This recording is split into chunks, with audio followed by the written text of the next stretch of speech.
In this video today, we got some great things about our Saturday, what we did on our Saturday that made it amazing! The best Saturday in a long time. We loved it. We cover some of the drip system, a lot of the ground cover and how to make it. Yes. And end with some fantastic planting. Fire is involved. Ooh.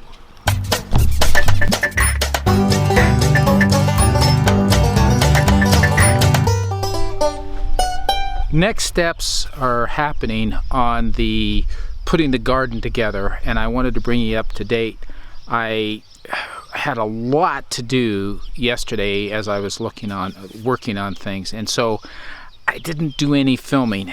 Adding filming into what I'm doing is,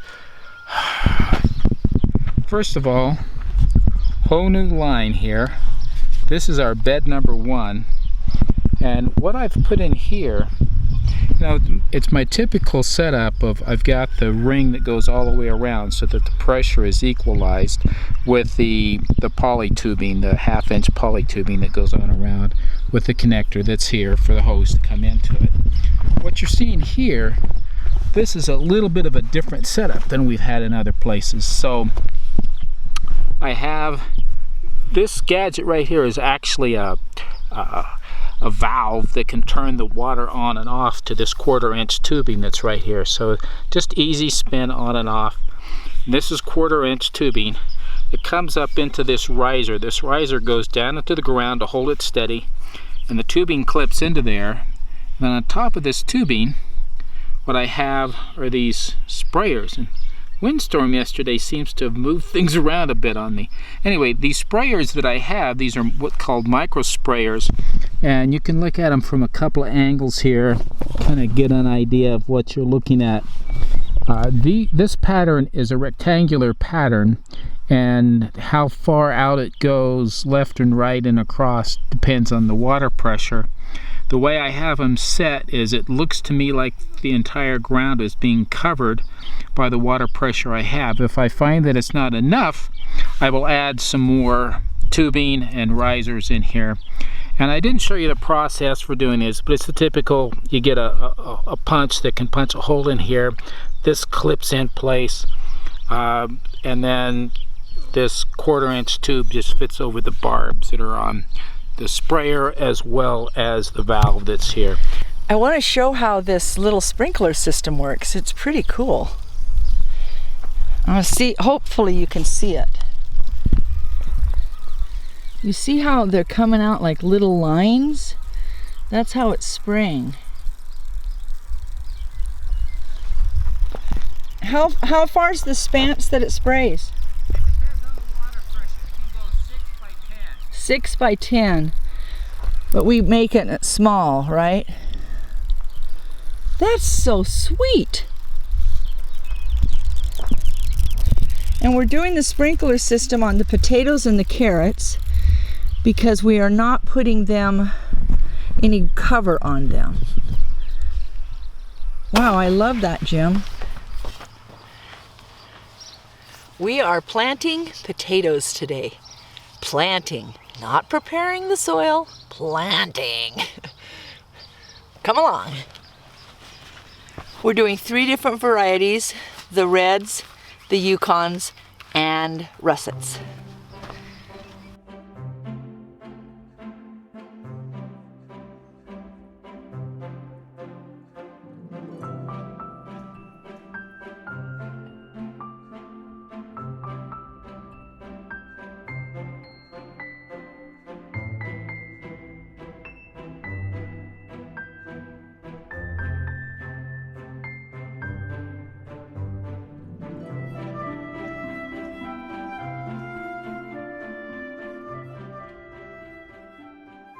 Few more tasks left to get this garden ready to go.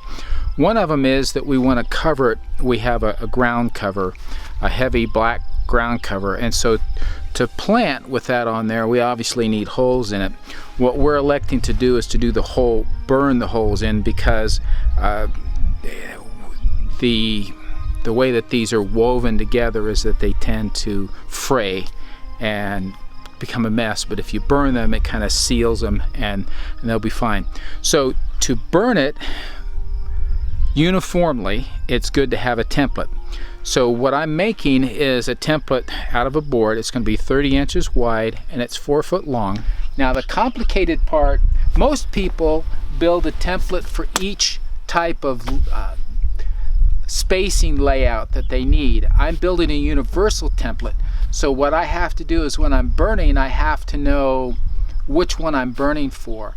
And so there'll be different hole patterns for the burning based on what we're going to be planting there in that bed. This is a hole saw. I'm going with the bigger size because some of the plants we're putting in tend to need more space for their stem to come up. There'll be multiple stems, they get pretty large. So we're opting to go with the larger size. The way that this works is I look at the place where I want the hole to be, where I have my X mark, and I'm going to put the bit,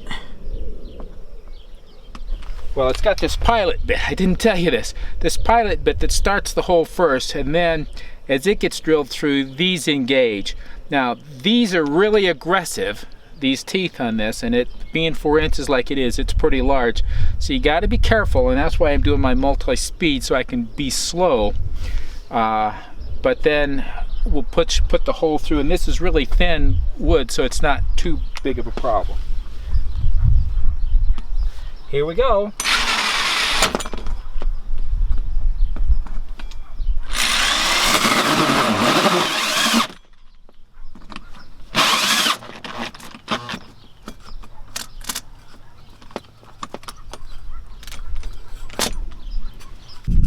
So there's the first one.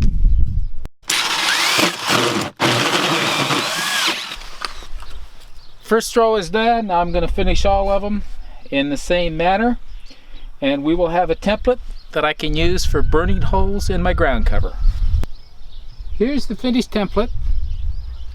You can see I start the 15 here with half a hole, and these look like I've cut up a lot of this board, and I have, but stay tuned to see how the burning happens using this to get the patterns that I want. Go ahead. Today we're preparing our ground covers that we have by putting holes in it, burning holes in it, so that we can plant inside those holes. So this is what we're using to burn. I found this ingenious tool last night at Home Depot. It was $25. Well, we'll look on Amazon to see if you can buy it on Amazon. We got ours at Home Depot. Amazon may be a better price. We were in a bit of a hurry, but we'll put a link to this on Amazon if it's there. Otherwise, Home Depot, you can get things like this. This was, how much did you pay? $25. $25. So, very ingenious tool. I'm going to teach you a little bit about how to start this if you end up with this kind. You turn it on 1/8 of a turn, so it's not much. You let it go about 5 minutes. Seconds. Big difference. And it's going. Lights. Here we go.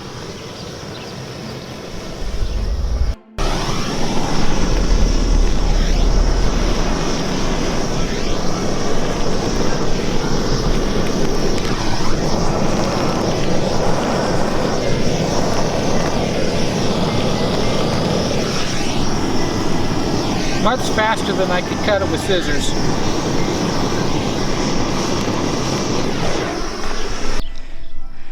And there you go. So that's how it's done. It works really well. We're excited to put this in place and show how well it helps suppress the weeds. So tell them why we're doing it on this bed instead of over there. Well, we've already got the drip tape laid down, so we really can't be burning on top of the beds over there, so that we can get these created, and then we'll put them in place where they need to be. I also want to show you about our clothing that we're wearing. Jim's wearing a super lightweight clothing that covers his head. My arms, my head. I am too, so that you could just come right over, so we're not getting any sun on the back of our neck. We're covering our arms, and we don't get sun burn cancer. Yeah.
We are making some tomato steaks. We're making them 7 foot long, and the reason that we're making them 7 foot instead of just leaving them at 8 is that we are eventually going to have caterpillars over this, and those are going to be 6 foot tall. So at that height, these are going to barely fit in underneath of it. So actually, it's going to be a little over 6 foot tall. But You have grass. I'm covered with grass. We just mowed and weeded. And we watched M.I. Gardner this morning. So we're using one of his tomato staking ideas. We've tried a lot of different tomato staking ways, and I have to agree with him. This one is easy, it's simple, cheap, it's inexpensive, and it's going to get the job done. I don't think there's a perfect way to stake tomatoes. It depends on what you want to accomplish, which would drive it. For what we're wanting to do in our short season, 7 foot is going to be, well, they're 6 foot up. Yeah. It's going to be plenty long, and we'll show you how these get used.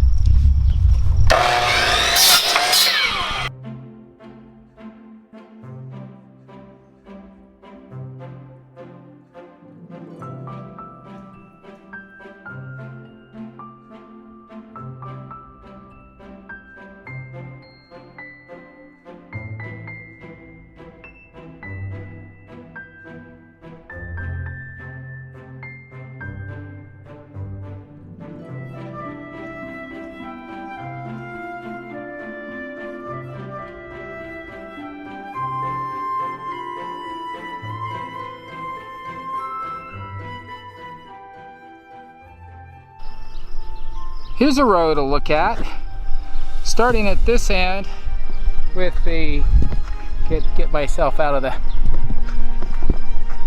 you're gonna see my shadow. We got some broccoli, and you know, I wasn't even looking at, well, it's mostly broccoli that we put in here, all broccoli.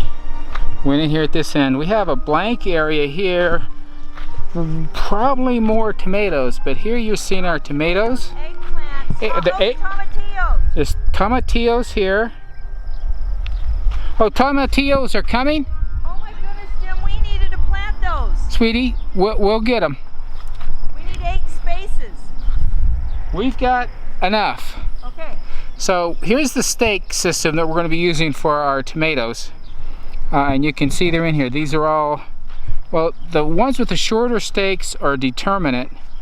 And we're missing a few stakes. We had a few break up on us. And great planting going on here. You can see they're off to a great start. Oh, there's a water bottle. Wonder if anybody belongs to this water bottle. I do. Oh, look at all of this planting that's been done here. Lots of work. Who is this? Is that the Rinda girl? Hi. A little bit of red face. We need to cool her down. Am I? We're gonna go have dinner. I've got it all cooking in there. And then we're gonna come back and do tomatillos, corn, and beans. Corn and beans are easy. Yeah. There's seeds in, just poke them in. That'll go quick and fast. Yeah. Tomatillos, we were happy to get them from Connie. She had some, and they needed a place to be, and we needed them desperately. Come down, and I want to talk to them a second. I want to tell you the difference. We bought a few of the Bonnies. Everybody buys the Bonnies. That's what's there. Go to your big box store. You're going to find Bonnies or whoever your local provider is. Super root bound in poor soil as far as I was concerned. And then our dear friend Connie and Tim gave us most of these tomatoes, and they were put in the most beautiful soil, and they came out of here so easy, planted so easy. These are starts that they put together. They sold several, and they sold a lot. What they're finding is, for doing small scale, the amount of work and the amount of return don't match up very well. So these are getting older. She has no place to put them. They're gonna die. She says, please take them, share the bounty with me, and we'll be good. And we're like, absolutely. So we've got more tomatoes than we planned on having, which that's never a bad thing. Well, no, because like I told my daughter, We make all of our own ketchup, our own marinara sauce, our own tomato sauce, our own everything, salsa, everything, and we need tomatoes to do that. And we've already planned that we're going to have more here, trusting that everything works out very well and bountifully. We're going to have more than we can eat before it goes bad, so we are going to have to put a lot of it up in various ways. We are a little concerned, you know, it's late in the season, but...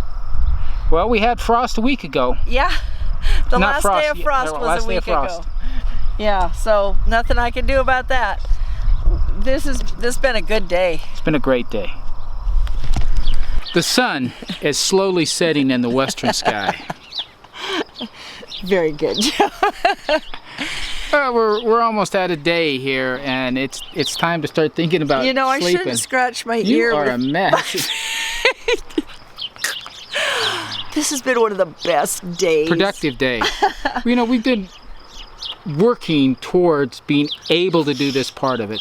This is the almost the gratification. I mean, it's the beginning of gratification. The plants and seeds are going in the ground with anticipation that they're going to bear fruit before that the we next can enjoy. Frost comes. Oh, you guys, we've never planted in a place like this where, next week is Midsummer's Day.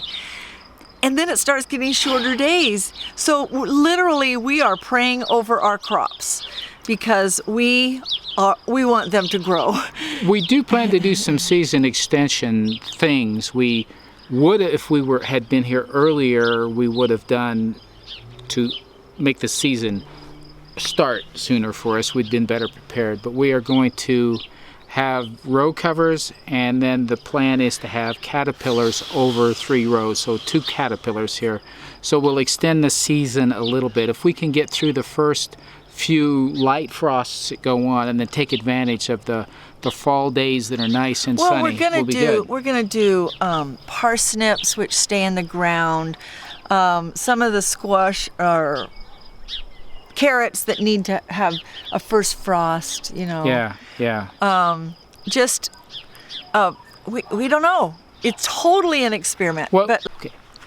What we hope we can do is have some of the plants that we're putting in finished before the end of summer so that we can take the space and do some fall crop just to see what we can do here in the fall. Yeah. We'll see how it goes. We'll see. But let's just take a look at this.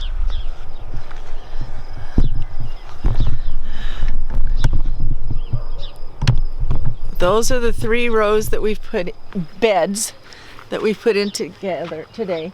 Half of this is corn. This is our salsa. This is tomatoes, tomatillos, and peppers. And then we mix it with what's over here, which is onions. And that sounds like salsa and marinara sauce and all those beautiful... All those things we like to have with our good stuff we have. And then the front part of all of the beds are herbs, so that I can just come out from the kitchen and get the herbs. And then that last bed over there that doesn't have anything on it are the potatoes. And it will be carrots. Potatoes and carrots. And then these 2 beds that are not covered yet will be more corn down there, and then all kinds of other stuff. We're going to do squash in this last one. Yeah, the squash and pumpkin. And we're going to prune it. Yes. The way that we've been taught on YouTube. Yay. Well, and the reason that we have confidence in the idea of pruning squash is because as we've grown it, and you get so many large leaves down at the bottom, and it's hard to get to the fruit, to see it, to find it.